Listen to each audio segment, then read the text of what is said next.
Hello and welcome back to another wood tones video here. So last woodworking video I talked about joining the top and showed off my method for doing that.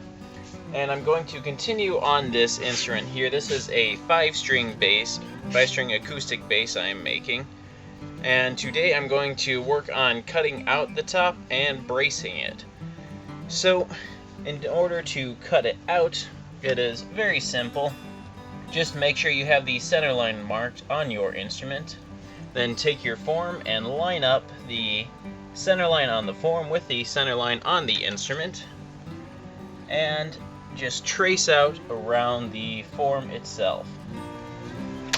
You're going to want to use a pencil for this. I have a pen out currently, but use a pencil just because you don't want any dark lines showing up under the finish or bleeding through anything. So just take the pencil, and you don't have to be neat. Just make sure if you're going to trace it a little larger than the form is.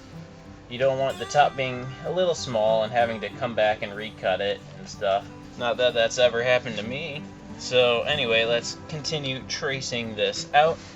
Make sure to keep checking the instrument form is still on the center line of the wood, just because as you're tracing you'll tend to nudge it a little bit and that sends it off kilter, and then you have to come back and redraw it because you don't want your top looking sideways, looking like it came out drunk or something. So just come around, keep the pencil tight to the edge, but trace a little wide and all the way around, and that is good to go. So you can pull off your form here and just set it down off to the side. And you should be left with, I don't know if the camera's picking it up well, but you should be left with a rough estimation of what the instrument is going to look like. So there are a couple different ways you could go cut this out. Some people use a coping saw, or I have a bandsaw I'm going to use. It's a lot faster, but you have to be a little wary because if the blade is a little too rough, it'll actually tear the edge more. So if you're going to use a bandsaw, make sure to cut a little wide of the line that is a little wide of the form. Anyway, I'm going to go cut that out and be right back.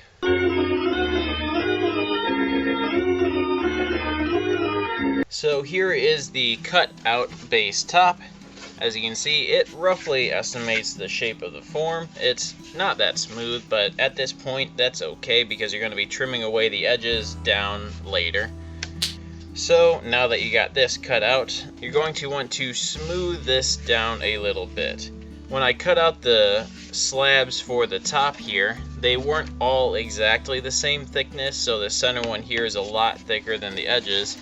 And if I run my, you can hear it, I don't know if you can, but anyway, it stands up just a little proud. So before I glue on any braces, I'm going to have to smooth that out a little bit. And to do that, I'm going to take a clamp and I'm going to clamp the piece of wood down to the table.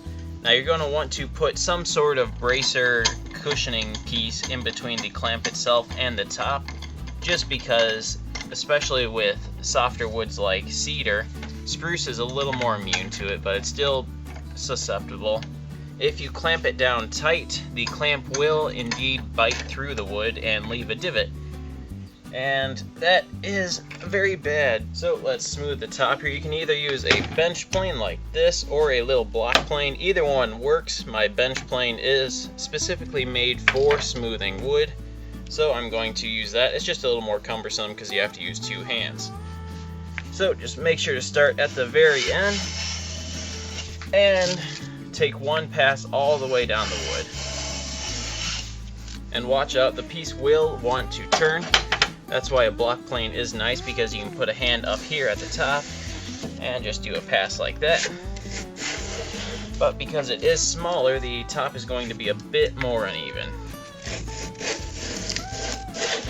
So because I'm going to use the bench plane, I'm actually going to add another clamp right up here, just so that it holds down tight. Again, putting down a cushioning piece here. This is a scrap piece of cedar, a cutout from this top actually. So I can crank it down a little tighter, knowing that it won't damage the top. So let's take some more passes and smooth this all out. So now that this line is completely flush with the other side, it's just going to take some sanding to get that down. You can go ahead, unclamp the piece, and flip it over so you get access to the other side right here. So, because the plane was going smoothly in this direction here, I know that I can plane smoothly this direction again. If I try coming back, it might chip out, it might bite into the wood. So, I'm going to continue in the same direction. If it worked once, keep going with that. Wood is very finicky like that. Alright, so I notice the plane is starting to chatter in this direction, so I'm going to flip around and try it in the other direction. You have to listen to the wood, listen to how it's working, get a feel for it. There we go. So now both sides are nice and smooth. There's no ridge, there's no bump in there. Aside from maybe right here, the top on this part got a little too thin, but I'm going to work around that. Other than that, it's nice and smooth and flat. So once you get to that point, you're going to want to sand it smooth. Sand out all the plane marks. You can use a sanding block. I've done that before. You can use something like this, just a piece of sandpaper tacked to a plywood board. This is MDF, and you can use that very effectively. But that takes a while, so I'm going to use a orbital sander with a high grit sandpaper on it, about 120. Really quick note, before you sand, if you're working with Western red cedar, make sure the area is very well ventilated and make sure that you're wearing a mask. Because Western red cedar has a chemical in it, plicatic acid, I believe, I wrote it down, plicatic acid, and that compound there can actually cause asthma in you if you work with it too much and you're susceptible to it. So be very careful with wood dust. It is actually a bit more dangerous than you might believe.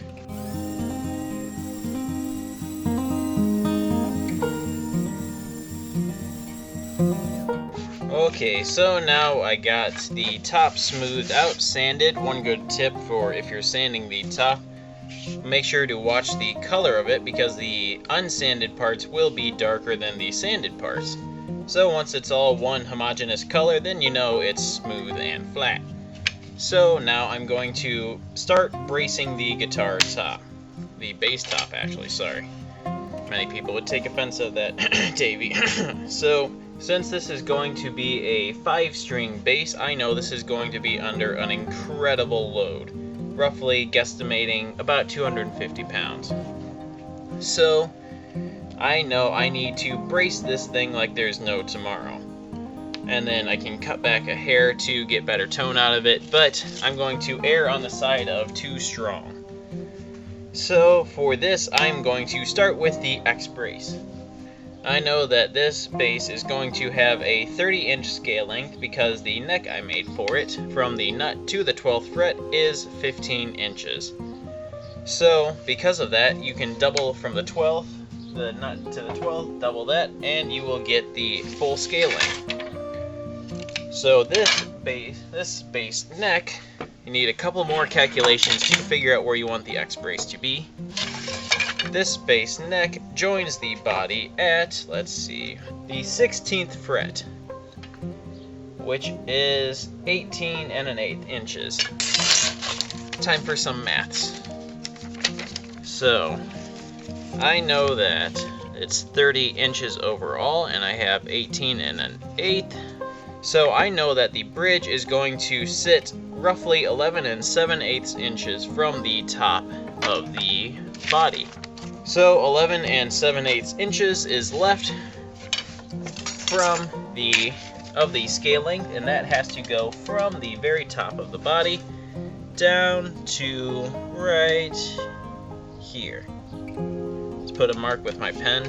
Since this is the inside, I can afford to have a pen permanent mark. Oh, keep dropping my ruler. That's good for the audio. Now, because this is the inside of the body, I can use pen a little bit more just because I know that it won't be seen. So the bridge is going to sit roughly about there on the other side. And the X brace, you want, for instrument X braces, you want it to sit directly under the wings. So So to give you an idea, it's going to sit roughly like that. So you want the X-brace here to sit directly below these wings on the bridge. So that way they're very much supported, and especially with an instrument of this load, I want as much strength and support as I can get. So because of that, I now know that the X-brace is going to sit a little something like this. So I can pull the bridge off here, keep everything pretty much right where it is, and now I can adjust accordingly. Let's just roughly mark it out here. So I know generally where I wanted it, but I'm also going to draw a center line here from the very top to the very bottom of the instrument, so I have something to work off of, so I know right where the center is going to be. Let's draw that through right there. So now I know that the X-brace is going to have to be centered directly on this line. Directly on the center line here to best support the instrument. If you have plans, follow those. Honestly, if you have plans, make sure that you're following along with those and you're not messing around with them too much unless you know what you're doing, because you can end up hurting the instrument more than you think. So now that I have the X-brace here marked out right where it intersects on one, I'm going to measure the height. I know these are 1/2-inch braces, I just cut them. Yep, so mark down 1/4 inch. You want half of the brace cut out. Mark down 1/4 inch so you can drop the line from the edge down to the halfway point. Take it across and flip it over to the other side and do the exact same thing, trying not to be in shot. So you should end up with something like this. You can see there's the angle right where they intersect, and that's this little square here is what's going to be cut out. So to do that, get the top out of the way so you don't damage it. I have a little X-Acto saw here. You can use a fine saw. I'd recommend, if you don't have a little saw like this, it doesn't have to be X-Acto brand, anything will work, but a very fine bladed saw will help very much. That's pretty. Especially in a couple other areas. So if you're looking to buy some tools, get that. It's like $5. So just cut along the lines, keep it at an angle, and cut down to the bottom there. Take your time with this cut. You want to take it slowly so you don't screw it up. And once you get that one cut, flip it over and cut the other side. For the other side, bring it in just a hair. Just because you want this joint to be very tight, and in order to make it tight, it has to be, well, tight. So cut it in just a tiny bit more than you think, than what your line says, especially since when you mark it out with a pencil or a pen or something, the thickness of the pen point or the pencil point actually changes how far out the line comes. Just enough to change how tight the joint is by quite a bit. So once you get both sides of that cut, I make another cut right in the center here just to give me some good wood removal help. Then take a chisel, actually this one's a bit too small. Take a chisel here, you want a little more substantial than that one. And what I do is set it right into the center and push it down slightly and rotate it. That'll help crack the wood right along those lines. Then just flip it over, crack the other side out, and voila! We now have a channel right there, right where we need it. And now just gotta smooth it out a touch. I got a big old file here. It's actually a bit too big. Now you just gotta smooth it out. I have a little file here. You can just use it, scrape the bottom of the channel a little bit. You don't want to scrape the sides just yet until you find out how it fits with the other piece. There. So now, move my tools out of the way here.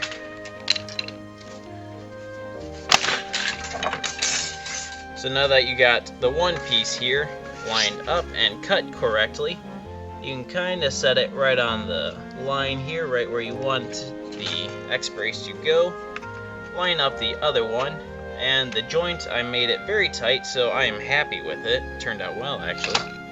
But now, since the one fits nicely into it, you can take your pen while it's locked in and just mark out on this one, right where it goes.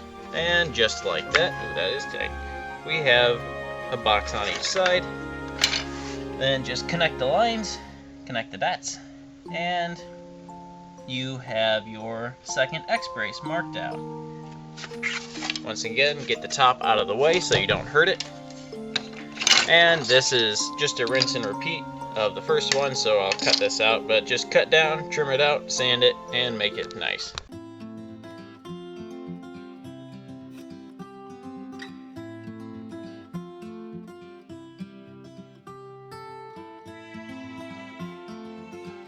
Alright, sorry about my camera cutting out there. I didn't realize the battery was that low. So anyway, I got the X brace glued up together here. I used hide glue for it.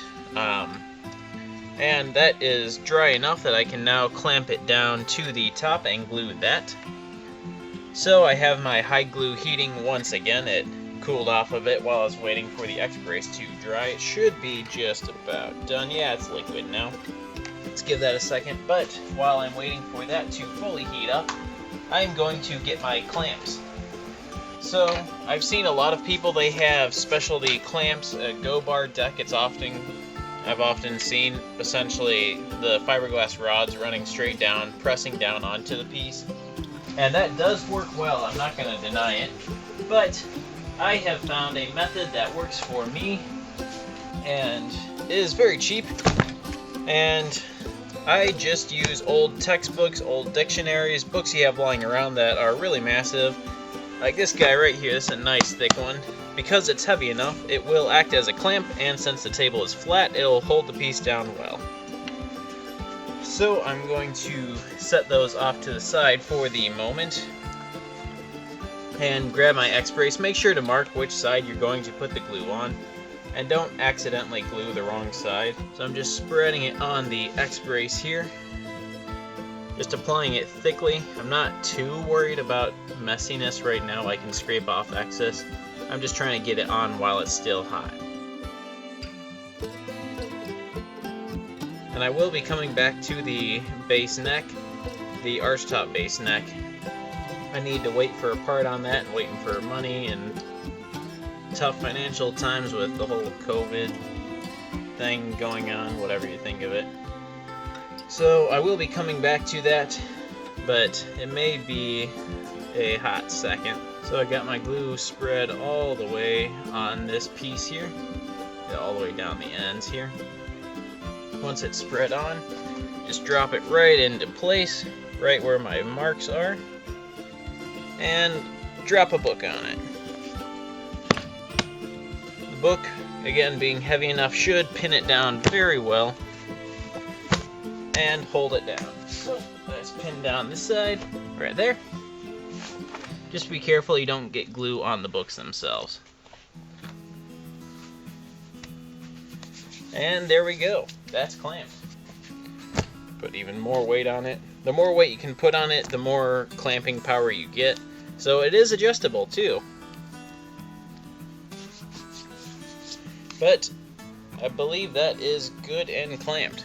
So that is the X brace on. Next episode, I'm going to continue with the bracing. There's a couple other ones you have to put on: tone bar, popsicle brace, all those fun ones.